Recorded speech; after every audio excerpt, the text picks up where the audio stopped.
Good morning, R.S.G.B. The RSGB is a representative body that looks after the interests of around 50,000 licensed amateurs in the United Kingdom.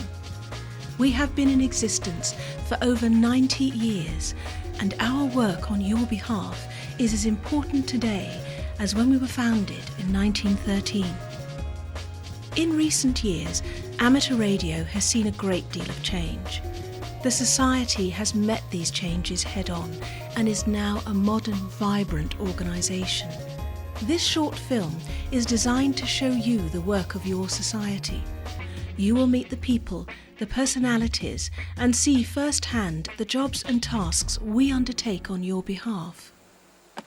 Let's take a look at RadCom, your house journal that is edited at headquarters and is sent to the membership monthly. The magazine caters for a large subject area, including society affairs, regional news, club news, as well as all amateur radio areas of interest. It is not a newsstand magazine, and its design and function are quite different. Well, almost all the input comes from the members of the Society. Both the regular columnists, they're all members of the Society. For the letters column, that comes in from the members. And the articles that come in, whether they're commissioned by me or even unsolicited articles, pretty much all come in by email these days. We look at the pictures in Photoshop, edit them, crop them, make them lighter, darker, because you have to take into account that almost all the contributors are themselves amateurs, they're not professional photographers. The technical articles come to me, and it's my job to strike a balance between the author's style and the style that we accept for RadCom. And I've got to do that without upsetting the author and with getting things to look right. Lots of diagrams are hand-sketched. What I have to do is to correct them into standard format and send them to Space Matters along with the text, and they have to make a first attempt at doing the diagrams. Space Matters is a publishing house in London that works closely with the RadCom office. They use a desktop publishing program which transforms the articles and photographs into pages that will become the templates for printing. After Space Matters have produced the pages, they send them back to us, which we look at on the screen and then print out. And at that stage we can still make any corrections that we haven't spotted at the earlier editing stage. Once everyone's happy with the pages, at the end of the month, Space Matters then send them all off to Polestar and the magazine's printed. This large Essex printers handles the printing and mailing of all of the RadCom circulation. Paper is loaded, the plates are fixed, and printing begins. The running sheets from the press are checked for colour and print quality before being stacked into logs and placed on pallets ready to be taken to the bindery.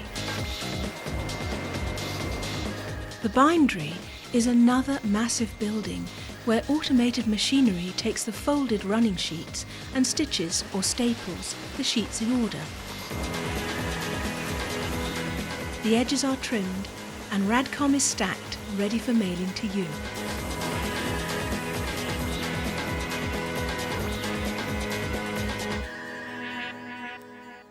In the late 1990s, the Society recognised that it was becoming out of touch with its grassroots membership. The long-established Regional Liaison Officer scheme was breaking down, and something had to be done to increase RSGB representation on the ground. In 2001, the new Regional Management Organisation was launched. The UK is divided into 13 separate regions.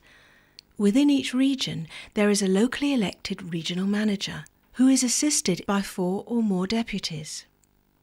The regional managers are responsible for their own budgets, appointment of deputies, and the operational plan for the region. These managers form the Regional Council and report directly to the board through their 2 nominated representatives who hold the membership services portfolios at board level. This new organisation is working well. The Society is now very proactive in the club scene right across the UK, and RSGB representatives attend more rallies and events than ever before and are far more contactable locally. The board really defines the strategy of the RSGB, where we're going. We've actually broken it down into individual areas. We have a director who looks after education. We have a director who looks after EMC problems. We have two directors who look after membership around the region, around the country. And so the idea really is to divide up between the 9 of us all the sort of activities that a board has to do. But of course, the thing you've got to remember is that these are all volunteers. We have to make sure that board members have a real interest in the areas that they're looking after. The General Manager's Department is the largest department within the headquarters. It acts as a fulcrum in society affairs and links the volunteer arm with the headquarters and puts into place the policy as laid down by the National Council and the board. The General Manager is also responsible to the board for direct liaison between the UK administration Ofcom and other government departments and administrative bodies. He also liaises with the International Telecommunications Union, International Amateur Radio Union and the European Commission. The RSGB is involved at every level of amateur radio administration and holds regular meetings with UK authorities. RSGB staff and volunteers hold influential positions on a number of regulatory bodies, both in the UK and within Europe. Part of the Secretariat is the Amateur Radio Department, which acts as a general information point for all amateur radio inquiries, licensing issues, planning or EMC problems. The department is responsible for the administration of the Radio Communications Examination Scheme, the packet and repeater networks, and special event call signs. Now with special event stations, it's where there's the everyday radio amateur putting on a display station demonstrating amateur radio to the general public, very much the same way as we have the GB for Fun bus, the Society's demonstration vehicle. GB for Fun is a special event. A notice of variation is issued against it, allowing the non-licensed people to operate in sending a greetings message. Hello, Brian. I take it you're enjoying the sights and sounds of the vehicle. Golf Bravo 90 RSGB stroke 101 calling. In 2003, there were many special event stations called Party in the Park, set up throughout the country to celebrate RSGB's 90th birthday. This one was in 40 acres of woodland at Ewelbury in Oxfordshire, where young scouts regularly compete for their radio communications badge.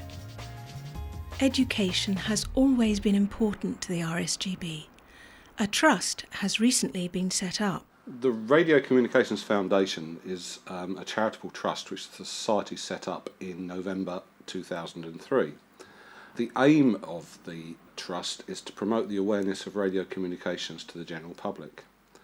The trust is all about linking amateur radio to education, and we are working with a number of groups to try to achieve an aim of aligning the radio communications examination to vocational qualifications such as the MVQ system and the new vocational GCSEs.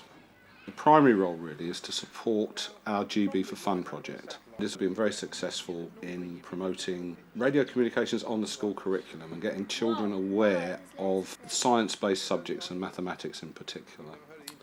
The other streams that the Foundation is doing is a bursary scheme with the Arkwright Trust. The Arkwright Trust administers bursaries to sixth form students, and it encourages sixth form students to take mathematics and a science-based subject at A level. And the Society has entered into partnership with the Arkwright Trust to provide 2 bursaries a year. We also deal with the administration of the UK licensing exams from the foundation, the intermediate and the advanced licence. The foundation licence has brought a lot to the RSGB. It's made the hobby very, very much more accessible. During the past 2 years, 7,000 new radio amateurs have come into existence with the foundation course. Courses are run by local radio clubs, local amateurs, and there are upwards of 140 places available for taking courses. The M3 foundation course here at the Beacons is done over the weekend. They start at 9 o'clock on a Saturday morning. The youngest we've had is 7, and I think the eldest has been 83. Kath and Dave Wilson, with a team of volunteers, hold regular courses in this converted hilltop bunker in Cheshire.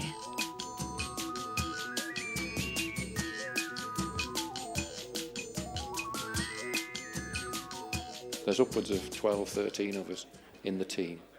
A number of radio clubs from Wales, from Cheshire, from Merseyside. And nobody's press-ganged into it. They're all volunteers. They all enjoy putting something back into the hobby. All the tutors within the Beacons are all volunteers. None of them ask for anything. It is me that asks them for the money for the drinks. Refreshments have to be provided at this rural hilltop site. We leave what we feel is the most important, licence conditions, until the last, until just before what we call the quiz rather than an exam.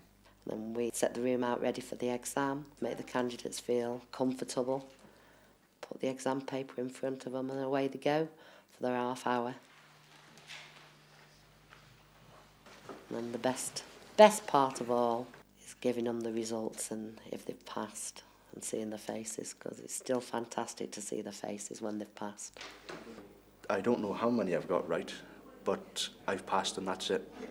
I'm on the air and that's it. I've got my logbook, I'm all ready to go. The Radio Society awarded the Kenwood Trophy to Kath and Dave for an outstanding contribution to amateur radio training and education. They are thanking the team at the Beacons for their combined success. The Society is indebted to our volunteers, of which we have over 1,000, as they give up their time in providing the training courses to the general public so that they too can join forces and enjoy the hobby of amateur radio. We've got people booked on our next course already because this one was full. It'll be okay when we've licensed the whole of the country. Every member of the team in the department holds an amateur radio licence either at foundation, intermediate or advanced level.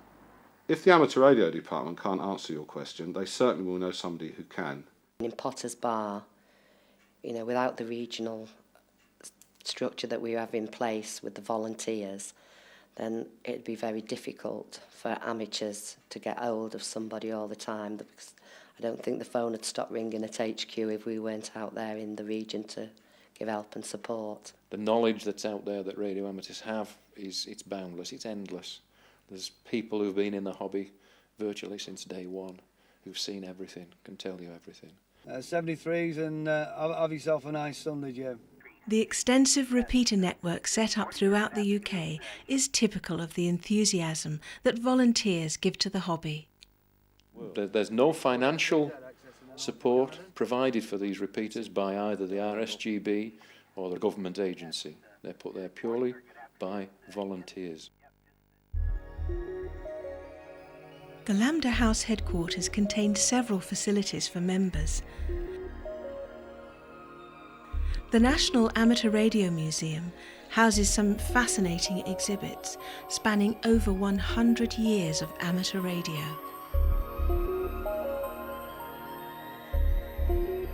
The National Amateur Radio Library is contained in one room and has the largest collection of amateur radio books in Europe. Also available to you is the Lambda House Radio Shack, which contains high-quality equipment. I'm operating this morning from the headquarters station of the Radio Society of Great Britain, Golf Bravo 3 Radio Sierra, located the QTH's Potter's Bar. Back to you, and hope you're copying me okay. Your QSL bureau is located on the ground floor. It's probably considered to be one of the busiest bureaus in the world. We deal with an excess of probably 1 million cards a year.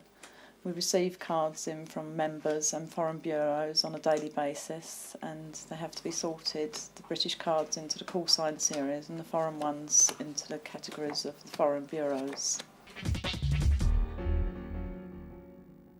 In the commercial department, we handle the vast majority of the Society's income.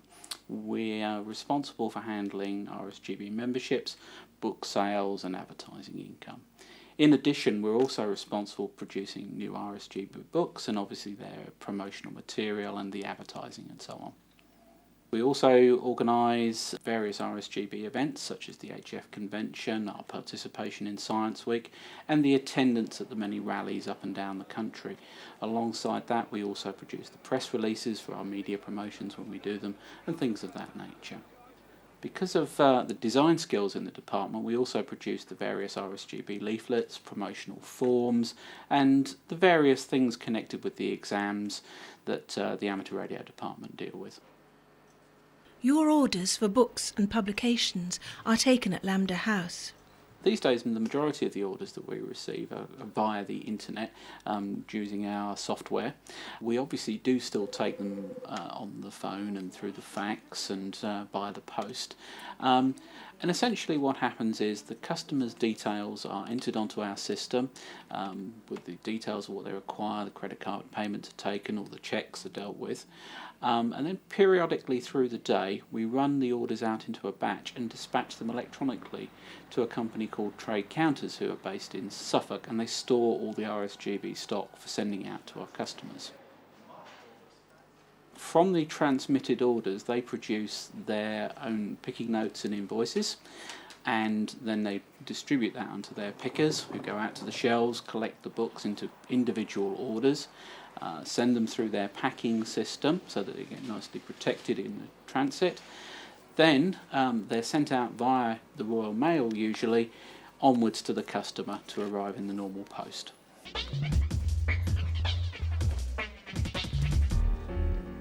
The RSGB is a company limited by guarantee and budgets to break even on its yearly activities. The Society's income comes from 4 sources. By far the largest proportion of income comes from membership subscriptions, around £900,000 a year, which are processed here. The Accounts Department provides detailed financial modelling and monitors the Society's financial activities, preparing the weekly cash flow forecast, monthly accounts and annual budget. The culmination of the year's finances and Society activities are reported at your annual general meeting. We used to always have the AGM in London, but we found that we were getting exactly the same people each year. So in recent years we've decided to take this out across the country. We've been to Scotland, to Yorkshire, to Wales and now to the Midlands. The AGM itself is a very small part of the day that we have here. The size of the company now, under the Companies Act, we don't actually have to have an AGM, but the Society continues to choose to have one because it does allow the members to look at the annual report, read the annual report that appears in RadCom, and then come to the AGM and ask any questions they have of the Society and the work of the Society. Have they done any estimates of how many people might continue their membership of the Society when they have to pay their full membership of £42.50? It's always emotive in any volunteer organisation where you're paying a sub that your money is used correctly and you have a nice, warm, comfortable feeling that your money is being used correctly.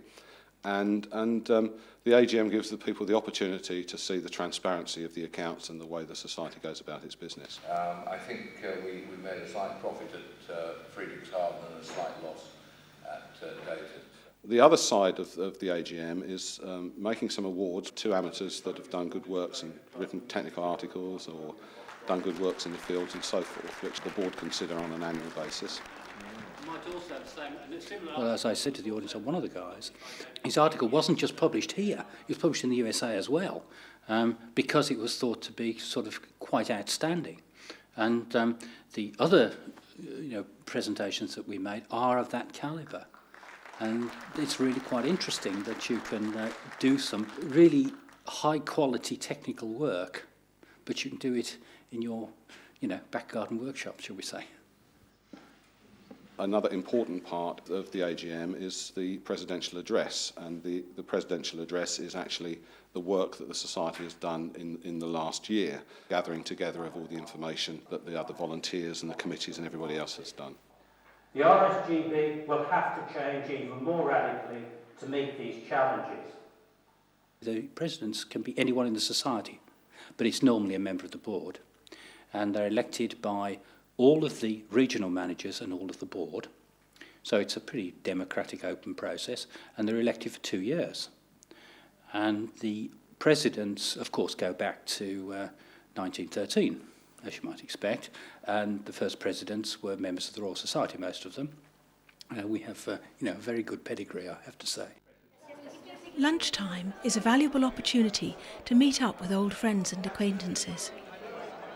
After lunch, we have a forum, an open forum, where we have a sort of loose agenda on amateur radio issues and other issues, and we let the members then put their questions for, I think, about 2 hours worth of debate. And always some good stuff comes out of it, and that really just rounds off the whole day. To keep in touch with your radio society, RadCom has all the news and views and up-to-date information. Within its pages are articles and ideas that will continue to stimulate your interest in this fascinating hobby of amateur radio.